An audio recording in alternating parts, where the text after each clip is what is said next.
Sanggar Cerita mempersembahkan Sabda Pandita Ratu.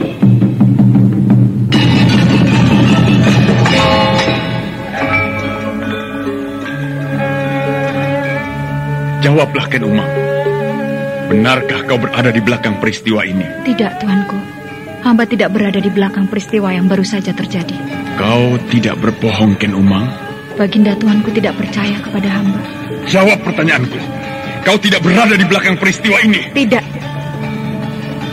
Umang, aku minta jawab dengan kejujuranmu.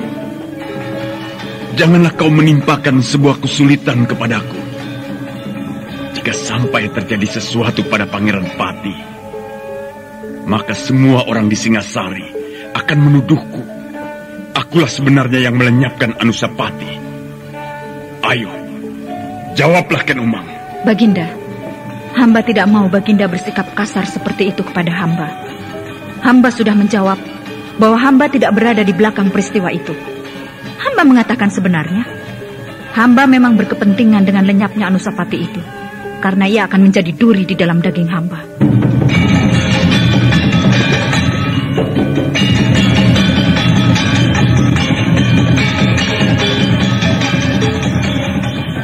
Sabda Pandita Ratu, sebuah kisah penuh dilema, tragedi cinta anak manusia, perebutan tahta, mabuk harta dan duniawi, serta silaunya kehormatan, di mana keangkara murkaan merajalela karena dendam yang membara. Kisah ini berlatar belakang berdirinya Singasari. Ken Arok, dialah pemuda yang merekuk pahit getirnya kehidupan. Namun sebenarnya, dialah yang harus melaksanakan sabda-sabdanya. Perjalanan sengsaranya adalah awal untuk meraih keberhasilan, untuk menuju kejayaannya di saat Singasari berdiri. Apakah cita-citamu itu, Ken Umang? Aku ingin mengubah nasibku. Aku bosan dengan kehidupanku selama ini yang terlunta-lunta, akrab dalam pelukan kemelaratan. Kadangkala aku berangan-angan, aku adalah seorang istri dari Patih. Bahkan lebih gila lagi, aku berangan-angan, andai kata aku adalah seorang permaisuri, maka akan terhapus semua masa silamku, terhapus lenyap, tidak bersisa semua kenangan buruk yang kumiliki. Itulah cita-citaku, Kakang Ken Arok. Bagaimana dengan kau, Kakang? Aku ingin menjadi seorang raja.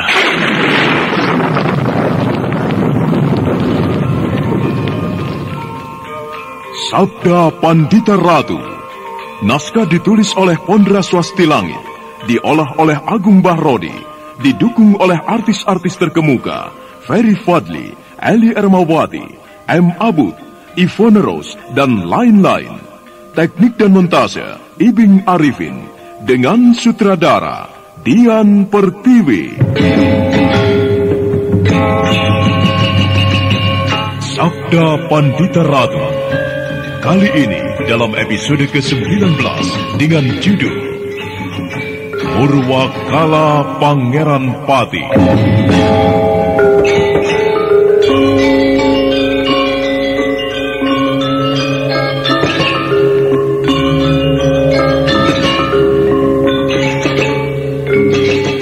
Dalam seri ke-551 ini, dengan para pemain, Norman sebagai Badrawati, Wenda Lubis sebagai Lare Angon, M. Abud sebagai Ken Arok, Aris sebagai Ladrang Prawoto, Suryadin sebagai Gesing Kanioko, Arya sebagai Senopati Jompo Keling, dan Asti Suhastra, pembawa cerita.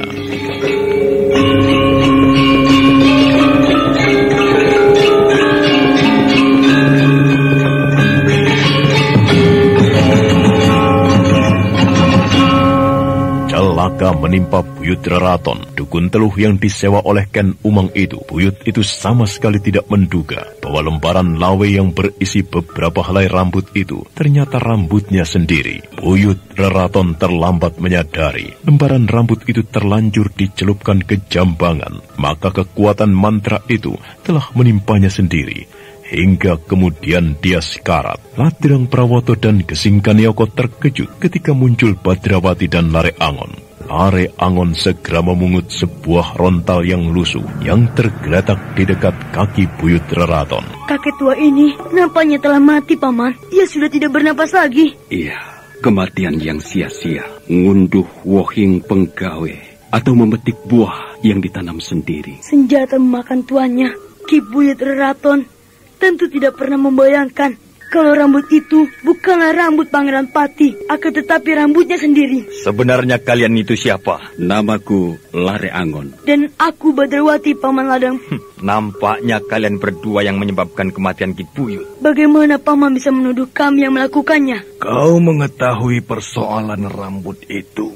Dan apakah itu berarti kami telah membunuh Ki Buyut? Yang aku lakukan hanyalah sekedar memungut beberapa lembar rambut yang terselip di dinding. Rambut itu milik Ki Buyut.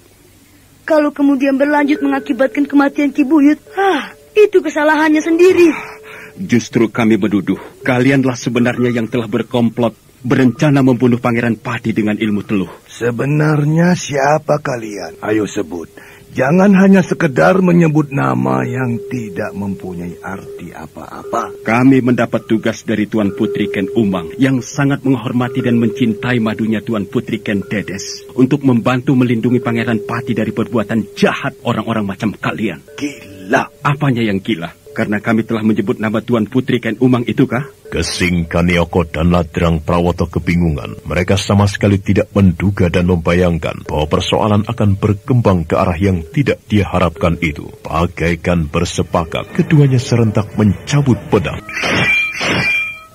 Apa yang akan kalian lakukan? Kalian ternyata terlampau banyak mengetahui tentang kami. Itu yang membahayakan kami. Maka menyerahlah. Kami akan memilihkan cara kematian yang paling enak buat kalian. Oh, Paman berdua bermaksud membunuh kami berdua. Jangan menyesal. Itu memang sudah nasibmu. Aku tidak perlu merasa iba meski kau masih bocah. Sudahkah hal itu kalian pertimbangkan baik-baik? Ya. Bagaimana kalau kami menawarkan sesuatu kepada Paman berdua? Apa maksudmu? Kami mempunyai barang-barang berharga yang mungkin menarik perhatian dan minat Paman berdua. Persetan. Bagaikan diingatkan atas apa yang pernah terjadi, Ladrang Prawoto mengumpat marah. Apa yang pernah dilakukan Badrawati sangat menyakitinya. Namun di dalam hati, Ladrang Prawoto merasa tidak habis mengerti bagaimana cara bocah kecil itu menyulap sebuah batu sehingga nampak seperti sebuah timang emas yang gemerlapan. Tunggu apa lagi Kakang Gesing? Kita bunuh orang ini. Ya! Di mana dia? Kami di sini, Kisanak. Baik Ladrang Prawoto maupun Gesing Kanioko kaget ketika mereka kehilangan dua orang lawannya. Ternyata Badrawati dan Lare Angon telah berada di halaman. Ladrang Prawoto dan Gesing Kanioko menyusul melangkah ke halaman. Kalian jangan mencoba-coba lari dari kami berdua. Kalian harus mati karena kalian bisa membahayakan kami. Atas nama Sri Baginda Singasari, menyerahlah. Kalian kami tangkap karena berkomplot berusaha membunuh Pangeran Pati Anusapati.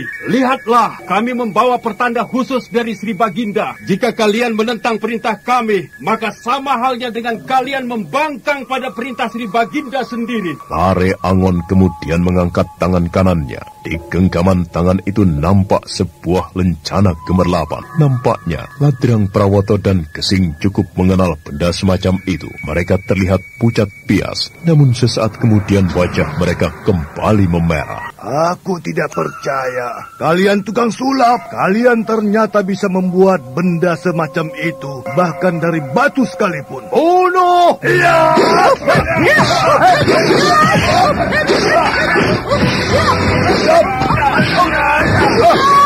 Kurang ajar! Mati kau!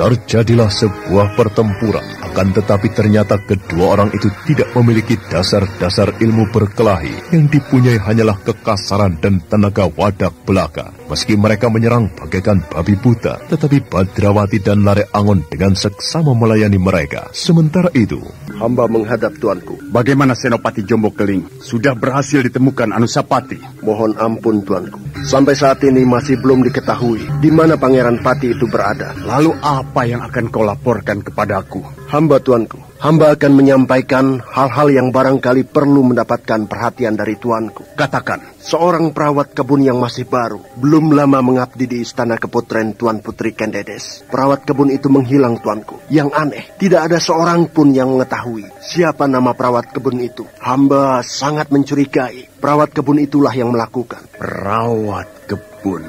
Siapa yang menjadi lantaran kedatangan perawat kebun itu? Tidak seorang pun yang tahu tuanku. Semua abdi dan emban mengatakan mereka melihat abdi baru itu sudah langsung bekerja merawat kebun. Orang itu sedemikian pendiamnya sehingga tidak seorang pun yang mengetahui siapa namanya. Jawaban satu-satunya hanyalah Tuan Putri Kendedes tuanku. Akan tetapi hamba belum berhasil meminta keterangan Tuan Putri Kendedes karena Tuan Putri nampak masih sangat terpukul hatinya tuanku. Lalu bagaimana dengan para prajurit yang disebar serta yang menggeledah rumah-rumah di kota raja? Belum ada titik terang sama sekali tuanku. Lalu apa pendapatmu? Sebagaimana telah hamba aturkan, titik terang siapakah sebenarnya perawat kebun itu hanya ada di tangan Tuan Putri Kendedes. Hamba mengalami kesulitan untuk mendapatkan keterangan itu. Jika hamba diperkenankan mengajukan permohonan. Maksudmu aku akan menanyai Kendedes? Hamba tuanku. Baik, aku akan tanyai Kendedes soal itu. Di samping apa yang telah hamba aturkan itu, hamba menemukan jejak-jejak kaki di atas dinding istana tuanku. Jejak kaki? Hamba tuanku, nampaknya jejak dari dua orang yang telah melakukan penculikan itu. Akan tetapi apa? Katakan Jombo Keling. Salah satu dari jejak kaki itu adalah jejak kaki dari bocah yang kira-kira belum genap berusia 15 tahun. Rona wajah Baginda Singasari berubah. Nampaknya Baginda sangat terkejut mendengarkan jawaban itu. Serentak Baginda berdiri. Di sebelah mana jejak kaki itu? Hamba tuanku, jejak-jejak itu berada di dinding istana sebelah kiri. Aku akan melihatnya. Silakan tuanku. Hanya ditemani oleh Senopati Jombo Keling dan Ken Arok kemudian meneliti dinding istana. Ken Arok melenting dan kemudian telah berdiri di atas dinding. Ken Arok memang melihat ada jejak kaki yang kotor menempel bagian atas dinding itu. Dan di dekatnya ada jejak kaki yang lain yang lebih besar. Pantas. Hamba tuanku, apakah tuanku telah menarik suatu kesimpulan?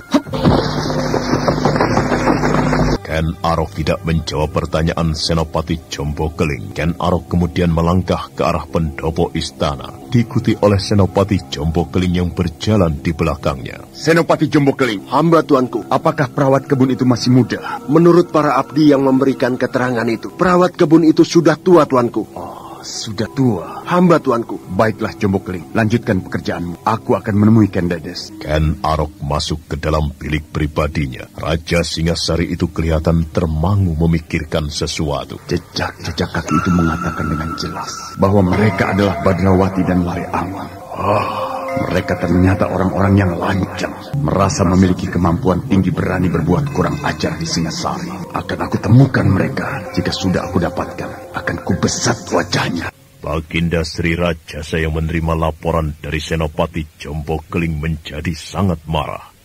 Tetapi kemarahan yang tiada terkira itu disimpannya di dalam hati. Baginda Sri Rajasa menenangkan diri lebih dulu sebelum menemui Kendedes. Di saat itu, sebuah kereta kuda berderap di jalanan kota raja. Kereta itu ternyata berhenti di halaman istana Singasari.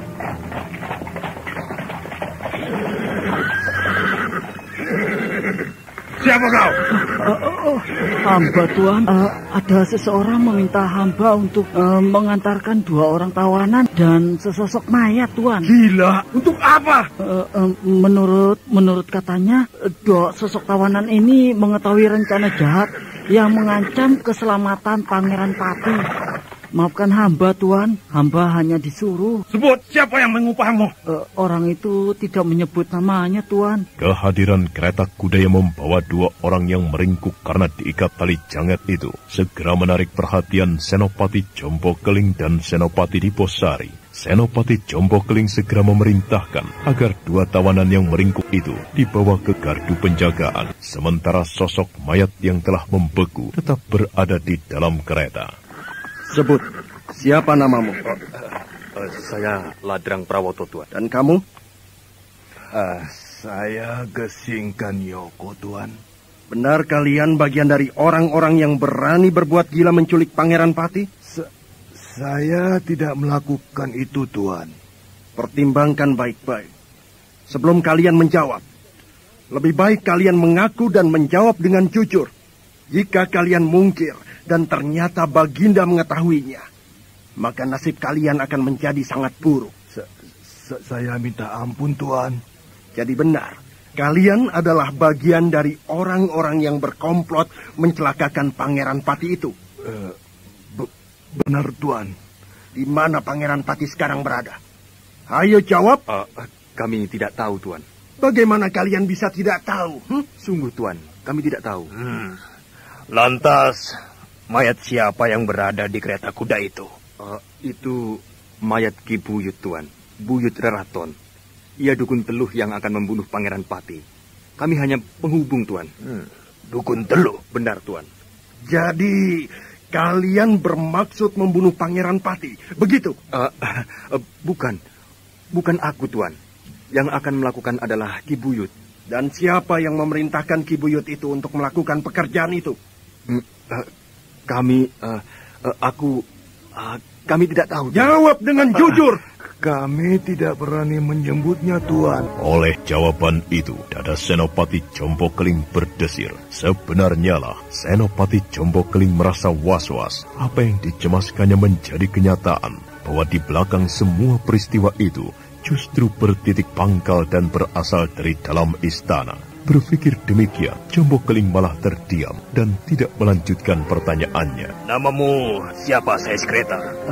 Saya Pangot, Tuan.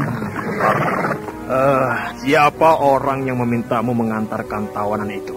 Wah, mereka tidak menyebut namanya, Tuan. Aneh. Mengapa Kisanak Pangot bersedia mengantarkan kedua tawanan dan mayat itu? Apakah mereka membayar cukup mahal? Tidak, Tuan. Lalu? Mereka membawa sebuah lencana, Tuan. Lencana emas yang menjadi lambang Baginda Singasari. Lencana emas? Lalu bagaimana ciri-ciri mereka? Orang itu masih muda, Tuan.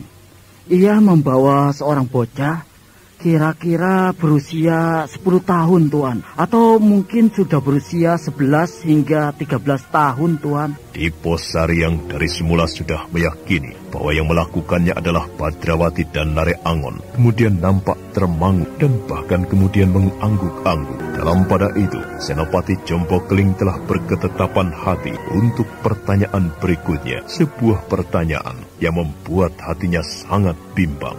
Ladrang Prawoto dan kau Gesing Kanioko, sekarang jawablah pertanyaanku berikut ini. Jawablah dengan jujur. Siapakah yang telah memerintah Ki Buyut yang mati itu untuk mencelakai Pangeran Pati? Saya tidak berani. Jawab!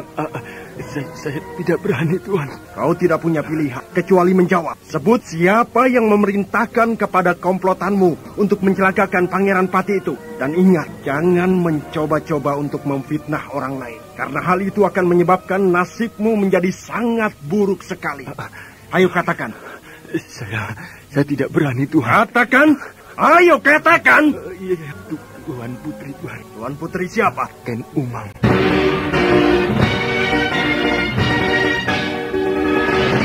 Meskipun Senopati Jombokeling sudah mempersiapkan diri untuk mendengarkan jawaban itu, namun tidak urung dadanya bagai diguncang-guncang dengan kasar. Desir aneh merampati punggungnya. Senopati Jombokeling menoleh kepada Senopati Diposari, dan bagai di luar kesadarannya sendiri, Jombokeling melangkah keluar dari gardu penjagaan. Jombokeling berjalan menuju ke gardu yang lain. Di sana Senopati itu termangu. Diposari kemudian menyusulnya. Aku bisa gila, Kakang Diposari. Aku bisa menjadi gila, Kakang. Jombokeling, perasaan yang sama ada di dalam benakku. Kepalaku menjadi pusing. Semalam, akulah yang mendapat giliran menjadi tindih segenap prajurit yang mengawal istana. Pagi-pagi sekali, aku diguncang oleh rasa terkejut dengan lenyapnya Pangeran Pati. Dan sekarang, kita menyaksikan kenyataan yang tidak kalah gila, Kakang. Tuan Putri Ken Umang memerintah kepada seorang tukang teluh untuk membunuh Pangeran Pati. Adi Jombokeling, Dengan demikian, tampaknya kita bisa melihat bahwa ada dua kelompok orang yang mempunyai kepentingan berbeda. Kelompok pertama adalah yang telah berhasil menculik Pangeran Pati itu. Sedangkan kelompok yang kedua adalah kelompok Ki Buyut Raraton yang bermaksud membunuh Pangeran Pati. Lalu apa? Apa maksud kelompok lain yang menculik Pangeran Pati itu? Apa pamrihnya? Mungkin kelompok yang menculik itu mengetahui adanya maksud jahat terhadap Pangeran Pati. Dan kemudian mendahulinya dengan mencuri bayi itu. Terbukti, orang yang menguasai ilmu teluh bernama Ki Buyut itu justru mati. Masuk akal, Kakang. Masuk akal. Tetapi bagaimana? Dengan demikian aku berpikir, sia-sia para prajurit disebar untuk mencari Pangeran Pati. Padahal jawabnya justru terletak di dalam istana. Nah, kepala siapa yang tidak pusing jika begini, Kakang Diposari? Padahal lihat, pipi kananku ini. Masih terasa sakit. Bagaimana tidak sakit? Hantaman tangan Baginda itu membuat kepalaku seperti hilang. Aneh bukan? Jika aku kemudian merasa menjadi korban dari sebuah teka-teki di dalam istana ini. Aku yakin, Kakang Diposari, bahwa di antara Baginda, Tuan Putri Ken Dedes, Tuan Putri Ken Umang, pasti ada yang mengetahui di mana sebenarnya Pangeran Pati berada. Kalau begitu, apa yang akan kau lakukan? Aku benar-benar tidak bersimpati dengan apa yang dilakukan oleh Tuan Putri Ken Umang yang berencana membunuh Pangeran Pati itu. Rasa-rasanya aku tidak pantas mengabdi menjadi prajurit di sini. Lalu? Mari kita menghadap Baginda. Adi Jompo Keling, apa yang akan kau lakukan? Kau akan melihatnya nanti. Senopati Jompo Keling yang telah mantap dengan keputusan yang diambilnya itu melangkah menuju ke bangunan induk istana. Bersamaan waktunya, ketika Sri Rajasa membuka pintu, Senopati Jompo Keling serentak menyembah. Ada apa? Ampun, tuanku. Hamba akan menyampaikan sebuah perkembangan baru. Perkembangan baru apa? Di gardu penjagaan regol depan, saat ini ada 2 orang tawanan, serta seorang lagi telah menjadi mayat. Seseorang tidak dikenal telah mengirimnya kemari dengan mengupah seorang pemilik kereta kuda. Apa yang dilakukan oleh tawanan itu? Mereka merupakan bagian dari komplotan yang bermaksud membunuh Pangeran Pati Anusapati, tuanku. Laporan itu ternyata sangat mengusik perhatian Ken Arok. Tanpa mengatakan apapun, Baginda Singasari itu melangkah menuju ke regol istana. 2 orang tawanan itu menjadi sangat pucat melihat kedatangan Sri Baginda. Siapa mereka ini, Diposari? Menurut pengakuannya, mereka bernama Ladrang Prawoto dan Gesing Kaniok. Di dalam kereta terdapat sesosok mayat bernama Ki Buyut Raraton. Dan siapa yang mengantarkan kemari? Apa kesalahannya? Ampun, tuanku. Hamba sekedar disuruh oleh 2 orang yang membawa pertanda khusus dari tuanku. Mereka yang memerintahkan kepada hamba untuk mengantarkan mayat dan tawanan itu kemari. Mereka yang seorang masih bocah, tuanku. Lalu apa yang diperbuat oleh orang ini? Ampun, tuanku. Hamba telah memeriksa keduanya. Hamba melihat adanya keterkaitan yang aneh. Kedua orang yang memerintahkan sais kereta untuk mengantar mereka kemari, di mana salah seorang masih bocah, ada kaitannya dengan penculik Pangeran Pati. Sedang mereka adalah komplotan yang bermaksud membunuh Pangeran Pati dengan cara menggunakan teluh. Ki Buyut Raraton yang terbunuh itu adalah seorang dukun teluh, tuanku. Oh, lalu? Menurut pengakuan mereka berdua, yang memerintahkan membunuh Pangeran Pati dengan menggunakan teluh adalah Tuan Putri Ken Umang. Jantung Senopati Diposari serasa berhenti berdetak menyaksikan keberanian Senopati Jompo Keling mengatakan apa adanya. Sementara wajah Baginda Singasari serentak menjadi merah padam. Matanya liar memandang ke arah kedua tawanan dan kemudian memandang Senopati Jompo Keling. Namun ternyata Baginda masih berusaha menguasai diri. Apa benar semua itu? Ampun tuanku. Hamba mohon ampun tuanku. Parah, tidak tahu diri. Sebaiknya matilah kau. Matilah kau di tanganku. Mohon orang itu dilepaskan lebih dulu, tuanku. Hamba belum menyelesaikan isi hati hamba. Kau mau bicara apa? Ampun, tuanku. Setelah hamba melakukan penyelidikan, setelah hamba menimbang dan menghitung, hamba telah melihat banyak hal yang aneh. Hamba merasa sangat bodoh dan terlampau berat untuk berpikir, apalagi menangani tugas ini, tuanku. Oleh karena itu, tuanku, Hamba mengajukan permohonan untuk mengundurkan diri dari keprajuritan sekarang ini juga, tuanku. Kata-kata Senopati Jombokeling ternyata sangat menyodok dada Ken Arok. Wajah Baginda yang sudah keruh itu menjadi semakin keruh. Tubuh Ladrang Prawoto yang dicengkeramnya didorong hingga kemudian terjengkang. Ken Arok memandang ke arah Senopati Jombokeling. Tatapan matanya berkobar-kobar. Nah, apa yang akan dilakukan oleh Ken Arok terhadap Jombokeling? Dan bagaimana ujung kemelut persoalan Pangeran Pati itu? Saudara pendengar, untuk mengetahui jawabannya, ikutilah kelanjutan kisah ini dalam seri berikutnya. Sampai jumpa.